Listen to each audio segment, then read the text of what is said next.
Bienvenue sur la chaîne Roadmaster Academy. Aujourd'hui, épisode spécial avec un spécialiste en assurance, Kevin Siandra de Ethic Assurance, justement. Je vais le laisser se présenter en tant que personne, mais aussi au niveau professionnel. Allez, c'est à vous. Bonjour, merci de m'accueillir. Tout d'abord, je vous propose donc de me présenter. Après, je vous présenterai Ethic Assurance. Nous discuterons également du marché de l'assurance automobile et plus exactement de l'assurance convoyage de véhicules qui est le sujet du jour. Donc, pour ma part, Kevin Siandra, j'ai 34 ans. Je suis originaire de la région lyonnaise. Je travaille chez Ethic Assurance depuis maintenant un peu plus de 8 ans. Avant d'en arriver là, j'ai suivi un parcours scolaire 100% en alternance, donc école de commerce et de management. J'ai eu différentes expériences de commercial terrain. J'ai aussi travaillé 7 ans en agence bancaire, notamment au LCL et la Caisse d'épargne. Et après ceci, donc j'ai créé une entreprise d'aide à l'acquisition immobilière, donc achat, vente et financement de biens immobiliers. Donc aujourd'hui, j'occupe un poste de commercial chez Ethic Assurance. Donc mon rôle consiste à prendre en charge les demandes clients, faire ce qu'on appelle une découverte de risque et de la mettre en adéquation avec les solutions d'assurance proposées par les compagnies, tout en veillant à respecter leur champ de souscription. Donc, je tarifie le projet, gère l'ensemble du processus commercial, je recueille les documents nécessaires et constitue le dossier. Et une fois finalisé, mon service souscription prend le relais pour effectuer une double vérification de la conformité du dossier afin de la contractualiser auprès de l'assureur. Ok, d'accord. Qu'est-ce qui vous a amené vraiment chez Ethic? Alors, vous avez vraiment exposé votre parcours, mais qu'est-ce qui vous a fait choisir ce poste dans cette entreprise? C'est par reconnaissance, hein, pour être tout à fait transparent. Je bossais à l'époque avec un de mes collègues actuels donc en banque. Il m'a fait appel à mes services parce qu'il connaissait mon profil. Aujourd'hui, c'est mon directeur commercial. Et puis, ce qui m'a fait venir chez Ethic, c'est l'ambition qu'avait le groupe à l'époque. Et Ok. aujourd'hui, ça répond pleinement aux objectifs qui s'étaient fixés précédemment. Et on fait en sorte d'aller de l'avant et de faire du chiffre d'affaires et d'acquérir d'autres clients tout en conservant nos politiques de conformité et d'engagement auprès des compagnies avec lesquelles on travaille. OK, super. Justement, dites-nous un peu plus sur, Ethic Assurance en tant que telle, un petit peu son histoire. Quel est Mmh. son positionnement aujourd'hui? Enfin voilà, un petit peu le l'image générale Ouais. de la société. Donc Ethic est un courtier d'assurance, donc basé à Lyon, créé en 2009. On fait partie aujourd'hui d'un groupe constitué de 3 enseignes. Donc il y a Tetris qui a la casquette de courtier grossiste, donc ils fournissent des solutions d'assurance à destination des courtiers. Calypso qui est un courtier, une filiale implantée au Maroc. Et Ethic qui propose des solutions d'assurance spécialisées en direct aux professionnels et aux particuliers. Donc on travaille entre autres avec des compagnies, hein, pour les citer, Generali, MMA, Groupama, Wacam, Allianz, Ergo, Zurich, Hiscox, entre autres. Donc en chiffre, ça représente plus de 31 millions d'euros de primes encaissées par le groupe sur 2024 D'accord. et on tend à atteindre les 36 millions en 2025. Donc ce qu'il faut savoir chez Ethic, on est sous-divisé en 2 pôles. Donc on appellera d'une part la construction. Donc nous assurons les acteurs du bâtiment en assurance Mmh. décennale, donc que ce soit manuel ou intellectuel du type architecte, maître d'œuvre, marchand de biens, ainsi que les chantiers eux-mêmes en construction et rénovation en assurance dommage ouvrage. Donc ça, c'est la première partie. Et on a un second service dont je fais partie, donc qui va gérer toute la partie responsabilité civile et professionnelle de l'automobile, où on va assurer les concessionnaires, négociants automobiles, les garages mécaniques, carrosseries, les contrôles techniques et les convoyeurs, entre autres. Oui, et c'est justement pour ça qu'on se voit aujourd'hui, c'est pour qu'on Mmh, puisse, aller un peu plus, sur ce sujet. bien sûr. Alors, on en avait un petit peu discuté en amont, mais justement vous, le secteur automobile, comment vous le ressentez justement en ce moment? Enfin voilà, quel est votre retour par rapport à votre positionnement en tant qu'assureur? Alors bien sûr, je vous demande pas de Mmh, parler pour tout le secteur de l'assurance, mais mmh. voilà, comment vous ressentez tout ça au niveau convoyage, au niveau vente? Enfin voilà. Mmh. Alors, on observe une transformation profonde, hein, du marché de l'assurance automobile. Avec la digitalisation et la pression réglementaire, les assureurs doivent forcément repenser leurs contrats. Donc, pour les professionnels, ça se traduit par une demande de solutions plus flexibles, adaptées à des flottes variés et à usages multiples. Le convoyage, c'est un cas un peu particulier dans le monde automobile parce qu'on parle de véhicules confiés pour des prestations, quelle que soit la distance ou bah, la mission qui lui sont confiées. On parle vraiment de mission temporaire, donc c'est confié à des tiers. Les véhicules ne sont pas toujours assurés par le propriétaire au moment de l'acheminement et il faut donc Ouais, trouver une couverture dédiée à cette prestation. Donc dans l'idéal, il faudrait des solutions mission par mission souples avec une facturation au réel. La problématique, c'est qu'il y a rarement de solutions sur mesure qui existent en assurance. ouais. Beaucoup de convoyeurs se retrouvent avec des contrats mal calibrés, coûteux ou incomplets, alors que leur activité, elle est très variable finalement. Le principal frein, ça va être le coût de l'assurance en rapport avec leur charge de travail, très souvent. Bah, justement et c'est là où vous intervenez. Alors, dites-moi si j'ai tort, mais il y a 2 assurances qui sont vraiment sympathiques à avoir en tant que convoyeur, c'est la RC Pro et la Mmh. RC Circulation et même la RC Pro est assez particulière. Enfin, je vous laisse, me dire ça Oui, plus en détail, bah, mais après, effectivement, la RC Pro est obligatoire, hein, pour commencer et ouais. puis effectivement, un convoyeur a besoin de circuler sur la route, donc il faut le couvrir pour, quand il a la possibilité de se déplacer sur la voie publique. Donc, en parallèle de ces besoins, on dispose d'une offre qui allie, l'ensemble des garanties nécessaires finalement à une entreprise de convoyage. Donc, la fameuse responsabilité civile professionnelle, vous avez la garantie du conducteur forcément. On a la possibilité donc de circuler sur la route avec les véhicules qui leur sont confiés pour des prestations de convoyage. Ces mêmes véhicules assurés en tout risque, donc à Mmh. l'exclusion du bruit de glace qui est une des exclusions du contrat et une assistance qui est prévue au cas où, il y a une panne ou un accident. Donc c'est une solution complète qu'on puisse proposer en adéquation avec l'ensemble des besoins, d'un convoyeur et puis, elle se souscrit, par convoyeur. C'est une offre qui peut s'utiliser en illimité auprès de plusieurs prestataires. Donc, il y a rien de figé en fait, hein, sur ce contrat-là. OK, donc il est quand même il reste assez flexible sur la partie RC Pro classique, on va Mmh. dire? Flexible parce que je ne peux pas, si vous voulez, heu, réduire les garanties. Donc c'est flexible oui et non. On n'impose rien finalement, mais on a recensé l'ensemble des besoins qu'avait un convoyeur et on a essayé d'y répondre au mieux avec une tarification adaptée et cette même tarification, elle est fixée par, l'assureur. Oui, voilà, c'est parce que vous êtes en lien avec, l'assureur derrière et voilà. Exactement. Ce qu'il y a, c'est que nous, on est courtier, donc on ne maîtrise pas, si vous voulez, les tarifs finalement. Enfin, on ne les programme pas, si vous voulez. C'est vraiment les assureurs qui fixent leurs conditions de souscription, leurs conditions de contractuelles et leurs tarifs, pour le coup. Mmh. Après, nous, en tant que courtier, on a notre plus, hein, finalement, c'est vraiment l'expertise. Donc on a un savoir-faire à tous les niveaux. Chez Ethic, il y a 70 salariés. On est tous orientés, sur la satisfaction client. D'ailleurs, vous avez pu vous-même, souscrire à votre contrat chez nous. Je vous laisserai faire votre retour sur votre expérience, mais a priori, Bien ça sûr. s'est bien passé. Nous sommes courtiers, mais aussi mandataires finalement des compagnies avec lesquelles on travaille. Donc, c'est une souscription en moins de 24 heures, si le dossier est complet, bien sûr. On reste le seul et unique interlocuteur du client pendant toute la durée de vie du contrat, donc c'est un vrai plus, que ce soit pour la commercialisation, la gestion, les sinistres. Tout est centralisé dans nos locaux. Donc, ce qui permet d'être proactif et réactif aux besoins de nos différents interlocuteurs. OK, parfait. Bah, je vais faire le retour. Déjà, spoiler pour nos auditeurs, il sera bon. Mhm, Mais, petite comparaison entre RC Pro classique et RC Circulation, mhm. si vous pouvez faire la distinction, un peu expliquer ce qu'il y a vraiment dans l'un et dans l'autre et pourquoi il faut l'un et ou l'autre d'ailleurs? Dans quel cadre il faut quoi, en fait?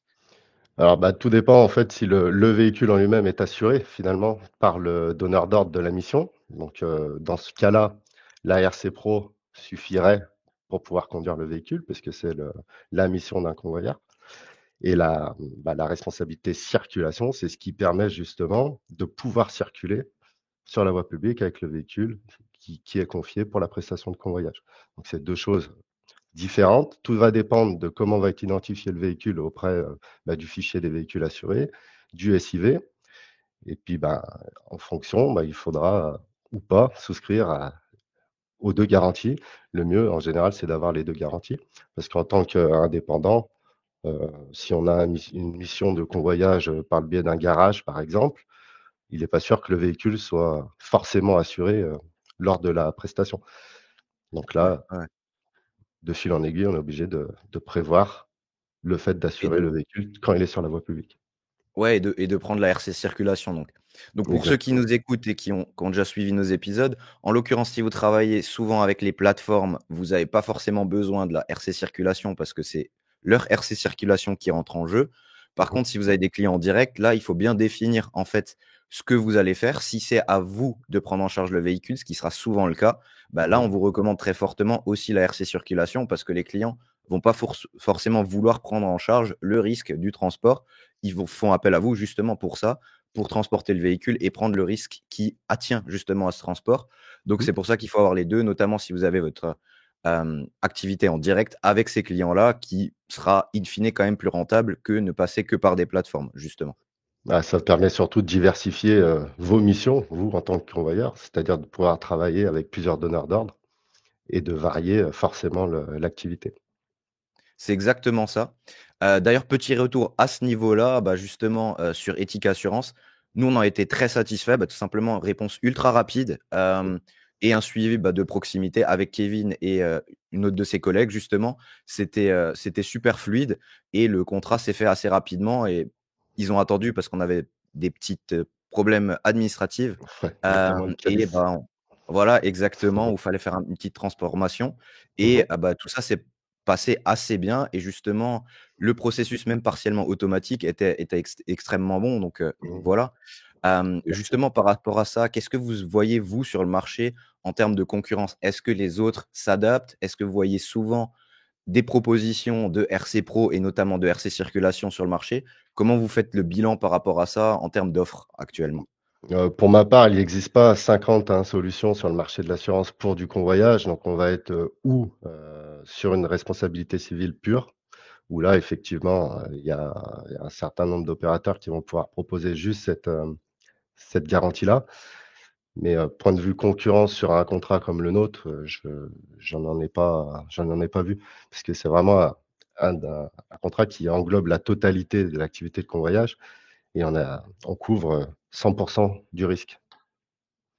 Oui, bien sûr. Ouais, Pas de je paiement vois, c'est comparatif naturel. aujourd'hui sur cette assurance-là. Mmh.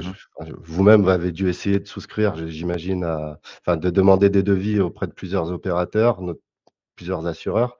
Je suis pas convaincu que vous ayez, énormément de solutions qui se sont ouverts à vous. Non, c'est vrai qu'on voit pas mal justement de solutions en ligne pour mon retour d'expérience. Le Mmh, problème, c'est que souvent, ben, on nous propose que la RC Pro et il y a très peu la RC Circulation qui est dedans c'est ça. et même quand il y a la RC Circulation, bah, souvent, voilà, c'est assez compliqué. Là, c'était encore une fois très fluide. Mais juste pour revenir sur les contrats d'assurance, notamment la RC Circulation, pour faire un Mmh petit mh. focus là-dessus parce que pour moi, c'est la «plus rare» entre guillemets. Mmh mh. Hem Si on peut avoir un petit peu un cadre du contrat, alors je sais qu'il faut l'adapter, naturellement, c'est ce qui s'est passé, avec nous, Mmh mh. mais, en termes de franchise, de montant approximatif d'assurance comme ça, bah, nos auditeurs, ils savent un peu à quoi s'attendre, Bien sûr. que ce soit sur l'année, par mois, comment ça fonctionne en fait? Vraiment dans un peu plus dans le détail. Alors comme je l'ai indiqué tout à l'heure, le contrat s'applique par conducteur et non Mmh. pas par numéro de SIRET. Donc il se peut que sur une entreprise de 4-5 convoyeurs, on puisse en assurer, par exemple, qu'un ou 2, si c'est le souhait du dirigeant, finalement.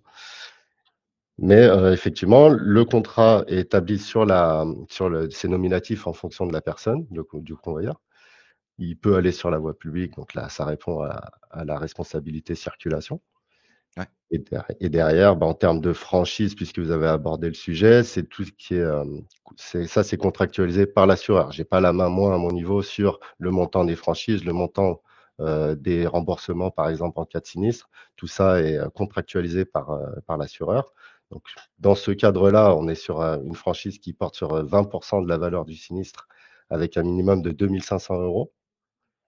Et le prix du contrat, grosso modo, faut compter 3 200 € par an, ce qui fait du 270 € grosso modo, par mois à régler au trimestre sur ces contrats-là. donc oui, c'est pas réglé par les 270, il faut multiplier par 3 et le régler au trimestre juste pour, Exactement, donc exactement, c'est ça. juste pour nos auditeurs, ce qui est assez classique parce que, ben, dans l'activité précédente, on avait un autre contrat et ça Mmh. fonctionne quasiment toujours au trimestre Mmh mh. et Kevin, corrigez-moi si je me trompe, c'est à régler en amont, c'est-à-dire qu'on règle le, trimestre qui va s'écouler. on paye pas par Alors, la suite, c'est ça? mettons qu'on mette en place un contrat au 14 mai, qui est la date du jour. On va vous faire régler le prorata du trimestre en cours. Donc, vous réglez du 14 mai au 30 juin. Ouais. Et à partir du mois de juillet, vous repartez sur des prélèvements trimestriels classiques, donc pour juillet, août, septembre, et ainsi de suite. Mais juste, je me suis peut-être mal exprimé, mais en fait, on règle pas ce qu'on a consommé, on règle ce qu'on va consommer si je me Ce que vous si allez consommer, ouais, effectivement. parfait. Exactement. Hem Bah oui, c'était exactement ça. Bah, merci un petit peu pour ces explications De et rien. maintenant, bah, on passe peut-être au un petit peu au rôle entre nos 2 «sociétés» entre Mmh. guillemets. Bah, nous, on a appris à se connaître, bah, par le contrat parce que justement on a souscrit pour, faire une plateforme de convoyage par Bien la sûr. suite également. Mais on fait aussi un partenariat dans le cadre de Roadmastery Academy qui est notre formation Mmh. et ici, ben, on va justement rediriger vers vous et ce sera vous l'interlocuteur principal des D'accord. potentiels, formés de notre côté, si je me trompe pas? Exactement. Je serai votre interlocuteur privilégié. Donc, pour, me solliciter, la démarche est très simple, hein, donc soit sur notre site internet ethicaassurance.com, où vous pouvez saisir votre demande. Et là, moi, je reprends contact avec vous pour pouvoir établir la proposition, ou vous pouvez appeler tout simplement notre standard et l'appel me sera redirigé, car je suis le seul et unique interlocuteur de Ethic Assurance sur la partie professionnelle de l'automobile pour le convoyage. Bah, justement, nous, dans notre formation, on va mettre ça en place pour que vous puissiez avoir contact avec, Kevin notamment et que vous puissiez, bah, vous renseigner d'une part, mais aussi souscrire si vous souhaitez, ben, prendre l'ARC circulation ou au minimum l'ARC Pro si vous en avez pas déjà une, en tant que Exactement. professionnel du convoyage. Voilà, petite dernière question sur un petit peu Éthique Assurance et notamment Mmh. l'évolution, bah, dans votre section, Kevin. Ouais. Comment vous avez vu évoluer la demande en termes de convoyage, de RC Circulation, RC Pro au niveau assurantiel, bah, par rapport à Éthique, tout simplement? Oui. Bah, il y a énormément en fait de demandes sur de la RC Pro classique. Donc là, on en Mmh. reçoit, vraiment un certain nombre. Rares sont les fois où les convoyeurs ont besoin d'assurer les véhicules, donc le contrat qu'on propose, heu, ne correspond pas toujours finalement aux besoins du client. Mais quoi qu'il en soit, du moment où ils ont besoin d'assurer les véhicules, qu'ils convoient, il n'y existe pas 50 solutions et on a la chance de pouvoir en proposer une. Donc, il y a énormément de demandes. Tout ne correspond pas pleinement, mais, dans le cas où le client en a besoin, on sait tout à fait répondre à cette demande-là aussi. Ouais et puis c'est d'autant plus facile s'ils ont déjà la RC Pro chez vous, par exemple et ils Mmh. commencent, je prends un exemple, hein, avec des plateformes, ben, Oui, voilà, là, ils vont pouvoir basculer sur la RC circulation, à partir du moment où ils vont commencer à justement avoir leurs clients propres et bien où sûr. ils vont devoir assurer justement les véhicules. Je pense que ça sera d'autant plus simple parce que, bah, il y aura déjà le contact avec vous et Mmh. ben, justement, cette proximité et ça se fera assez rapidement, parce que Bien sûr, bien sûr, à bien sûr. On partir de peut ce tout à moment-là. fait, envisager de commencer par, souscrire une responsabilité civile classique auprès d'un assureur. Et le jour où, bah, le client identifie un besoin d'assurer les véhicules, faire ce qu'on appelle nous en assurance un replacement. On stoppe le contrat parce que, le risque n'est enfin, le contrat n'est plus adapté au risque qu'on assure et après on bascule sur un contrat, donc qui couvre la totalité de l'entreprise. Bah, oui, exactement. Alors, juste pour, les conditions du contrat, il me semble que pour notamment la RC circulation, les papiers qu'il faut de base si, la personne veut se préparer, Ouais, si vous pouvez nous les citer parce que je bien sais qu'il y sûr. a la W Garage qui est un peu spécifique, mais il y a aussi d'autres choses à préparer. Bah, tout d'abord, il faut être immatriculé, donc il faut avoir un cabis référencé. On demande un permis de conduire, bien évidemment. Et puis après derrière, bah, ça va être la proposition qu'on va lui faire à retourner signer et le W garage si le client en a un, parce que c'est pas tout le monde qui en a un non plus. Mais effectivement, le W garage est demandé à la souscription aussi pour un contrat de convoyeur. Voilà et juste pour le cabis, parce que justement on en a évoqué, c'est là où ça avait pris un peu de temps. Il Mmh, faut qu'il y ait l'activité de convoyeur qui est notée dessus, parce que de base j'avais une autre activité sur, mon auto-entreprise et il faut faire exactement, changer ça. Alors la procédure, exactement. petite, Voilà, parenthèse, est assez simple, mais ça prend un petit peu de temps, voilà, si jamais. ça c'est l'administration effectivement française qui s'en occupe, mais effectivement, on demande à ce qu'on puisse avoir un cabis en bonne et due forme. Donc avec la notion de convoyage de véhicules, à savoir que notre assurance se limite au moins de 3,5 tonnes. Donc pour tout ce qui est véhicule, lourd, ça nous, on pourra pas l'assurer à notre niveau. Donc ça, une chose à prendre en considération, c'est qu'on assure uniquement les véhicules légers dans ce Et cadre-là. justement, il y a aussi une limite de valeur, hein, si je me trompe pas, de 45 000 de mémoire, c'est ça? Donc, le plafond de garantie par sinistre, fixé par l'assureur est de 45 000 €. Donc ça sous-entend, pas finalement que vous pouvez pas conduire un véhicule à 50 000 par exemple, mais en cas de sinistre, effectivement, la limite, contractuelle de remboursement est fixée à 45 000 € par événement.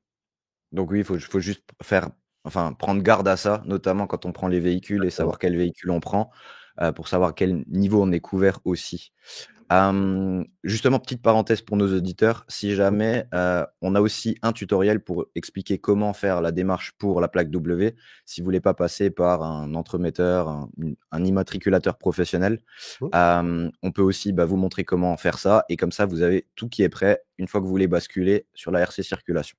Exactement. Donc après ça se fait sur le site de l'ANTS, hein, finalement, je peux proposer D'accord. aussi, d'aider, hein, dans les démarches. Alors pas faire le W garage pour le client, mais au moins lui communiquer la démarche à suivre pour qu'il puisse l'obtenir. Parce que c'est vrai que c'est pas, ce qu'il y a de plus, facile à obtenir. Bon, il y a un certain nombre de documents à fournir, notamment les relevés fiscaux. Donc effectivement, ça peut être problématique pour certains, mais on arrive toujours enfin le client arrive toujours à l'obtenir à un moment donné, hein. Il y a pas de complication ultime à ce sujet-là non plus. C'est juste un petit peu de temps à prévoir, le temps des retours de Exactement, l'administration, mais sinon, exactement. c'est quelque chose qui va assez simplement. En termes de démarche, franchement, moi qui l'ai fait, moi-même, bah, c'est vraiment des étapes à respecter en ligne principalement. Après de temps en temps, oui, il faut se déplacer dans le centre des impôts des entreprises, locales, mais en général, il est pas trop loin et en plus, ça va assez vite de faire le papier. C'est juste avoir le retour des fois qui prend un peu de temps, mais encore une fois, pas ultra compliqué et ben, nous, on peut vous aider là-dedans, mais aussi Kevin, une fois que vous serez en contact Exactement. avec lui. Donc, voilà, je pense que c'est pas sorcier et ça permet aussi, bah, d'avancer en toute sérénité avec des gens qui peuvent vous accompagner au mieux, quoi. Exactement. Après si, le convoyeur n'a pas le W garage au démarrage du contrat, on saura l'aider de manière provisoire, le temps qu'il effectue les démarches. Donc ça, c'est pas bloquant pour la souscription en elle-même, mais il est fort conseillé de l'avoir en amont, effectivement. C'est vrai que c'est une question que je n'ai pas posée, mais le W garage, pourquoi le W garage? À quoi il sert de base? Et pourquoi il est demandé pour la RC circulation, en fin de compte? Bah, finalement, c'est une plaque d'immatriculation, le W Garage, qui permet, bah, aux forces de l'ordre d'identifier un professionnel de l'automobile, sur la voie publique, ni plus ni moins. Donc, aujourd'hui, avec tout la dématérialisation, la digitalisation, les fichiers de véhicules assurés, il est très simple pour les forces de l'ordre de faire le parallèle, si le véhicule est assuré ou non. Et cette plaque-là permet, en tout cas, d'identifier un professionnel automobile sur la voie publique. OK, bah, parfait, bah, c'est ce que je voulais savoir. Kevin, est-ce que vous avez quelque chose à rajouter qui, vous semble vraiment important sur le domaine de l'auto, sur l'assurance, qu'on n'a peut-être pas encore abordé? Bah, c'est que ne pas hésiter à nous solliciter en tout cas, parce qu'on est capable de répondre à un certain nombre de demandes, pour pas dire toutes les demandes. On est vraiment calibré pour répondre à différentes, problématiques en termes d'assurance en tout cas. Donc, ne pas hésiter à nous solliciter si besoin et puis on fera au mieux pour pouvoir répondre à la demande, dans les meilleurs délais comme on a toujours fait, de manière très réactive. Et là-dessus, je peux en être garant. Mais en tout cas, merci d'avoir participé à Avec cette plaisir. émission et d'avoir justement partagé votre expérience. Je pense que nos auditeurs, bah, vont être, très contents d'avoir la perspective d'un assureur, notamment, bah, sur cette assurance qui est très particulière, notamment la RC circulation. Et nous, on se retrouve dans la Roadmastery Academy. Si jamais vous avez des questions, n'hésitez pas dans les commentaires, on vous aidera avec plaisir. Merci à vous.